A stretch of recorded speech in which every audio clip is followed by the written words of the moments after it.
చేస్తుంది ఈమె అని చెప్పేసి అక్కడ ఉన్న స్థానికులు కూడా భయాందోళనకైతే గురయ్యారు. సో, వెంటనే వాళ్ళు పోలీసులకు ఇన్ఫార్మ్ చేశారు. పోలీసులు కూడా రంగంలోకి దిగి ఆమెను అదుపులోకి తీసుకొని కేసు నమోదు చేసుకొని దర్యాప్తు అయితే చేస్తున్నారు. అయితే వాళ్ళ ప్రాథమిక విచారణలో ఇదే తేలింది అతనికి వేరే ఎఫ్ఐఆర్ ఉందని చెప్పేసి ఈమె అనుమానించడం, ఆ రకంగా గొడవ స్టార్ట్ అయిపోయింది. ఆ గొడవ తీవ్రతరమై ఈ విధంగా డిసైడ్ అయ్యి భర్తను చంపేసిందని చెప్పేసి వాళ్ళ ప్రాథమిక విచారణలో అయితే తేలింది. సో, ఇప్పుడు అది అందరిని కూడా అక్కడ స్థానికంగా కూడా కలకలం అయితే సృష్టిస్తుంది. అంటే ఈ మధ్య కాలంలో భర్తల్ని చంపుతున్న భార్యల అంటే ఇటువంటి ఇష్యూస్, ఇటువంటి సంఘటనలు రిపీటెడ్‌గా జరగడం. ఎప్పుడో మేఘాలయలో సోనం రఘువంశీ, రాజా రఘువంశీ ఆ ఇన్సిడెంట్ జరిగిందో అప్పటినుంచి ఒక సీరీస్‌లాగా వరుసగా రిపీటెడ్‌గా ఇటువంటి సంఘటనలైతే చూస్తూ ఉన్నాం. సో, అలా ఆహ్, భర్తల్ని చంపుతున్న భార్యల ఘటనలైతే పెరిగిపోతున్నాయి. రీజన్స్ ఏమైనా కావచ్చు గానీ ఇలాంటివైతే రిపీటెడ్‌గా జరుగుతాయి. ఒకేళ ఈయనకు వేరే అక్రమ సంబంధం ఉంటే మాట్లాడి సాల్వ్ జేసుకోవాల్సింది. పెద్ద మనుషుల్ని పిలిపించుకొని ఒకసారి పంచాయతీ పెట్టాల్సింది. ఆ రకంగా చాలా మార్గాలున్నప్పటికీ ఆమె అదేది కూడా చూస్ చేసుకోలేదు. ఇటువంటి నిర్ణయానికైతే వచ్చేసింది. అయితే ఇదే కేస్‌లో ఆహ్, రివర్స్‌లో కూడా జరిగిన సందర్భాలున్నాయి. ఒకవేళ మహిళలు ఎవరితోనా ఎఫ్ఐఆర్ పెట్టుకున్నప్పుడు భర్తలు ఊరుకోకుండా చంపేసిన సంఘటనలు కూడా ఉన్నాయి. సో, అలాంటి సంఘటనలైతే సమాజంలో చాలా వరకైతే జరిగాయి. ఇప్పుడు కూడా ఈ చోడవరం మండలంలో ఈ వెంకట్రావు, ఇందిర ఈ దంపతుల మధ్య కూడా ఇటువంటి సంఘటన. అంటే అతనికి వేరే మహిళతో ఎఫ్ఐఆర్ ఉందో లేదో అన్న విషయంలో అయితే ఎటువంటి ఇన్ఫర్మేషన్ మనకి లేదు. సో, ఇందిర అలా భావించిందా? లేకుంటే ఇందిర చూసిందా? అది వాళ్ళ భార్యాభర్తల మధ్య ఉన్న ఇష్యూ. సో, పోలీసులు ఇప్పుడు దర్యాప్తు చేస్తున్నారు కాబట్టి వాళ్ళ దర్యాప్తులో ఏం తేలుతుందో, మరి ఇందిరాకి ఎటువంటి శిక్ష పడుతుందో చూడాలి. సో, ఈ నేపథ్యంలో ఇప్పుడు పిల్లలు మాత్రం అలా తండ్రిని కోల్పోయారు. తల్లేమో ఈ విధంగా జైలుకెళ్ళిపోయింది. వాళ్ళు మాత్రం అలా ఒక బాధలో అయితే కూరుకుపోయారని చెప్పుకోవాలి. సో, మాక్సిమం ఇటువంటి ఇష్యూస్‌ని మాట్లాడి పంచాయతీ చేసుకొని సాల్వ్ చేసుకోవాల్సింది పోయి ఇలా చంపేంత వరకు వెళ్ళడం మాత్రం బాధాకరం. మరి చూద్దాం ఈ కేస్‌లో ఇంకా ఏం జరుగుతుందో లీగల్‌గా ఆమెకు ఎటువంటి శిక్ష పడుతుందో, ఈ దర్యాప్తు ఎప్పటి వరకు జరుగుతుందో అనేది ఇంకా కొన్ని రోజుల్లో అయితే గాని మనకు క్లారిటీ అయితే రాదు. సో, చూద్దాం అప్పటికి ఏం జరుగుతుందో. Thank you so much. Chodavaram మండలంలో ఒక దారుణమైన సంఘటన చోటు చేసుకుంది. భర్తను అత్యంత కిరాతకంగా కత్తితో నరికి ఆ తరువాత భర్త మృతదేహం దగ్గరే ఒక దీపాన్ని వెలిగించింది ఒక భార్య. ఇప్పుడు ఆమె విచిత్ర ప్రవర్తనకు అక్కడ స్థానికుల్లో కూడా భయం పుట్టింది. అసలేం జరిగింది ఈ ఘటనలో? ఎందుకు భార్య భర్తని ఈ రకంగా చంపేసింది? దీనికి గల కారణాలేంటి? ఈ ఘటనలో అసలేం జరిగిందో కంప్లీట్‌గా చూద్దాం. సో, ఇది వచ్చేసి అనకాపల్లి జిల్లా చోడవరం మండలంలో జరిగింది. సో, ఈ చోడవరం మండలంలో అంబేద్కర్ కాలనీ ఉంటుంది. ఈ అంబేద్కర్ కాలనీలో వెంకట్రావు, ఇందిర ఇద్దరు దంపతులు కూడా ఎప్పటినుంచో ఉంటున్నారు. వీళ్ళిద్దరికీ కొన్ని సంవత్సరాల కిందటే మ్యారేజ్ అయితే అయింది. ఈ ఇందిర స్థానికంగా అక్కడ అంగన్వాడీ కార్యకర్తగా కూడా పనిచేస్తుంది. అలా ఈమె జాబ్ చేస్తూ ఇంటినైతే పోషిస్తుంది.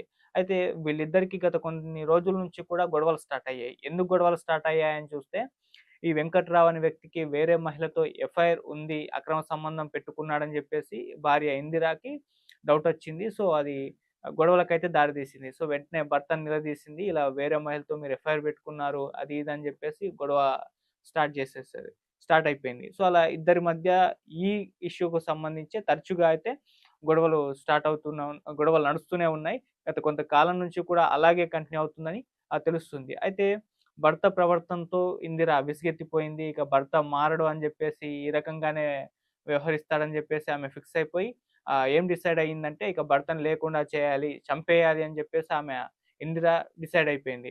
సో, అలా డిసైడ్ అయిన ఆమె ఇంట్లో ఎవరు లేని టైం జూసి అంటే వీళ్ళకి పిల్లలున్నారు. సో, వాళ్ళు బయటకెళ్ళిన తర్వాత లేకుంటే స్కూలు వాళ్ళ పిల్లలకి సంబంధించి ఏజ్ తెలీదు గానీ, వాళ్ళు బయటకెళ్ళిన తర్వాత ఎవరు లేని టైం జూసి ఒక పదునైన కత్తి తీసుకొని మెడ భర్తను అతి కిరాతకంగా హత్య చేసిన తర్వాత పిల్లలిద్దరికీ అంటే పిల్లలకి ఫోను జేసి, "మీ నాన్నని నేనే చంపేశా" అని జెప్పేసి చెప్పింది. అంతేకాకుండా బయటకెళ్ళి స్థానికులందరికి కూడా నా భర్తని ఇలా చంపానని కత్తి చూపిస్తూ మరి చెప్పింది.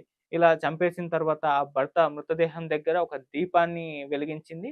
అంతేకాకుండా పసుపు తీసుకొని ఆ భర్త మృతదేహం తలకు, మొఖానికి మొత్తానికి కూడా పసుపు పూసేసింది. ఆమె విచిత్ర ప్రవర్తన జూసి అక్కడ స్థానికంగా అందరికి కూడా భయాందోళన కలిగింది. అంటే అంత కిరాతకంగా చంపేయడమే కాకుండా తల దగ్గర దీపం పెట్టడం, మొఖానికి పసుపు పూయడం, అసలేం జేస్తుంది ఈమె అని జెప్పేసి అక్కడ ఉన్న స్థానికులు కూడా భయాందోళనకైతే గురయ్యారు. సో, వెంటనే వాళ్ళు పోలీసులకు ఇన్ఫార్మ్ చేశారు. పోలీసులు కూడా రంగంలోకి దిగి ఆమెను అదుపులోకి తీసుకొని కేసు నమోదు చేసుకొని దర్యాప్తు అయితే చేస్తున్నారు. అయితే వాళ్ళ ప్రాథమిక విచారణలో ఇదే తేలింది అతనికి వేరే ఎఫ్ఐఆర్ ఉందని చెప్పేసి ఈమె అనుమానించడం, ఆ రకంగా గొడవ స్టార్ట్ అయిపోయింది. ఆ గొడవ తీవ్రతరమై ఈ విధంగా డిసైడ్ అయ్యి భర్తను చంపేసిందని చెప్పేసి వాళ్ళ ప్రాథమిక విచారణలో అయితే తేలింది. సో, ఇప్పుడు అది అందరిని కూడా అక్కడ స్థానికంగా కూడా కలకలం అయితే సృష్టిస్తుంది. అంటే ఈ మధ్య కాలంలో భర్తల్ని చంపుతున్న భార్యల అంటే ఇటువంటి ఇష్యూస్, ఇటువంటి సంఘటనలు రిపీటెడ్‌గా జరగడం. ఎప్పుడో మేఘాలయలో సోనం రఘువంశీ, రాజా రఘువంశీ ఆ ఇన్సిడెంట్ జరిగిందో అప్పటినుంచి ఒక సీరీస్‌లాగా వరుసగా రిపీటెడ్‌గా ఇటువంటి సంఘటనలైతే చూస్తూ ఉన్నాం. సో, అలా ఆహ్, భర్తల్ని చంపుతున్న భార్యల ఘటనలైతే పెరిగిపోతున్నాయి. రీజన్స్ ఏమైనా కావచ్చు గానీ ఇలాంటివైతే రిపీటెడ్‌గా జరుగుతాయి. ఒకేళ ఈయనకు వేరే అక్రమ సంబంధం ఉంటే మాట్లాడి సాల్వ్ జేసుకోవాల్సింది. పెద్ద మనుషుల్ని పిలిపించుకొని ఒకసారి పంచాయతీ పెట్టాల్సింది. ఆ రకంగా చాలా మార్గాలున్నప్పటికీ ఆమె అదేది కూడా చేసుకోలేదు. ఇటువంటి నిర్ణయానికైతే వచ్చేసింది. అయితే ఇదే కేస్‌లో ఆహ్, రివర్స్‌లో కూడా జరిగిన సందర్భాలున్నాయి. ఒకవేళ మహిళలు ఎవరితోటిన ఎఫ్ఐఆర్ పెట్టుకున్నప్పుడు భర్తలు ఊరుకోకుండా చంపేసిన సంఘటనలు కూడా ఉన్నాయి. సో, అలాంటి సంఘటనలైతే సమాజంలో చాలా వరకైతే జరిగాయి. ఇప్పుడు కూడా ఈ చోడవరం మండలంలో ఈ వెంకట్రావు, ఇందిర ఈ దంపతుల మధ్య కూడా ఇటువంటి సంఘటన. అంటే అతనికి వేరే మహిళతో ఎఫ్ఐఆర్ ఉందో లేదో అన్న విషయంలో అయితే ఎటువంటి ఇన్ఫర్మేషన్ మనకి లేదు. సో, ఇందిర అలా భావించిందా? లేకుంటే ఇందిర చూసిందా? అది వాళ్ళ భార్యాభర్తల మధ్య ఉన్న ఇష్యూ. సో, పోలీసులు ఇప్పుడు దర్యాప్తు చేస్తున్నారు కాబట్టి వాళ్ళ దర్యాప్తులో ఏం తేలుతుందో, మరి ఇందిరాకి ఎటువంటి శిక్ష పడుతుందో చూడాలి. సో, ఈ నేపథ్యంలో ఇప్పుడు పిల్లలు మాత్రం అలా తండ్రిని కోల్పోయారు. తల్లేమో ఈ విధంగా జైలుకెళ్ళిపోయింది. వాళ్ళు మాత్రం అలా ఒక బాధలో అయితే కూరుకుపోయారని చెప్పుకోవాలి. సో, మాక్సిమం ఇటువంటి ఇష్యూస్‌ని మాట్లాడి పంచాయతీ చేసుకొని సాల్వ్ చేసుకోవాల్సింది పోయి ఇలా చంపేంత వరకు వెళ్ళడం మాత్రం బాధాకరం. మరి చూద్దాం ఈ కేస్‌లో ఇంకా ఏం జరుగుతుందో లీగల్‌గా ఆమెకు ఎటువంటి శిక్ష పడుతుందో, ఈ దర్యాప్తు ఎప్పటి వరకు జరుగుతుందో అనేది ఇంకా కొన్ని రోజుల్లో అయితే గాని మనకు క్లారిటీ అయితే రాదు. సో, చూద్దాం అప్పటికి ఏం జరుగుతుందో. Thank you so much. Chodavaram మండలంలో ఒక దారుణమైన సంఘటన చోటు చేసుకుంది. భర్తను అత్యంత కిరాతకంగా కత్తితో నరికి ఆ తరువాత భర్త మృతదేహం దగ్గరే ఒక దీపాన్ని వెలిగించింది ఒక భార్య. ఇప్పుడు ఆమె విచిత్ర ప్రవర్తనకు అక్కడ స్థానికుల్లో కూడా భయం పుట్టింది. అసలేం జరిగింది ఈ ఘటనలో? ఎందుకు భార్య భర్తని ఈ రకంగా చంపేసింది? దీనికి గల కారణాలేంటి? ఈ ఘటనలో అసలేం జరిగిందో కంప్లీట్‌గా చూద్దాం. సో, ఇది వచ్చేసి అనకాపల్లి జిల్లా చోడవరం మండలంలో జరిగింది. సో, ఈ చోడవరం మండలంలో అంబేద్కర్ కాలనీ ఉంటుంది. ఈ అంబేద్కర్ కాలనీలో వెంకట్రావు, ఇందిర ఇద్దరు దంపతులు కూడా ఎప్పటినుంచో ఉంటున్నారు. వీళ్ళిద్దరికీ కొన్ని సంవత్సరాల కిందటే మ్యారేజ్ అయితే అయింది. ఈ ఇందిర ఆహ్, స్థానికంగా అక్కడ అంగన్వాడీ కార్యకర్తగా కూడా పనిచేస్తుంది. అలా ఈమె జాబ్ చేస్తూ ఇంటినైతే పోషిస్తుంది.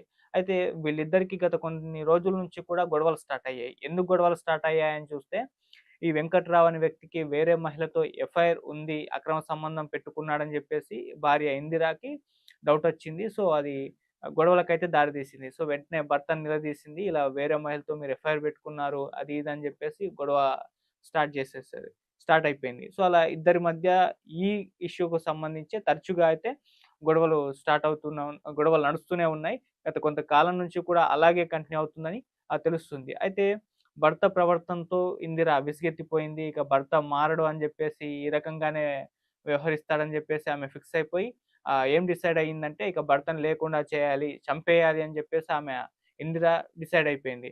సో, అలా డిసైడ్ అయిన ఆమె ఇంట్లో ఎవరు లేని టైం జూసి అంటే వీళ్ళకి పిల్లలున్నారు. సో, వాళ్ళు బయటకెళ్ళిన తర్వాత లేకుంటే వాళ్ళ పిల్లలకి సంబంధించి ఏజ్ తెలీదు గానీ, వాళ్ళు బయటకెళ్ళిన తర్వాత ఎవరు లేని టైం జూసి ఒక పదునైన కత్తి తీసుకొని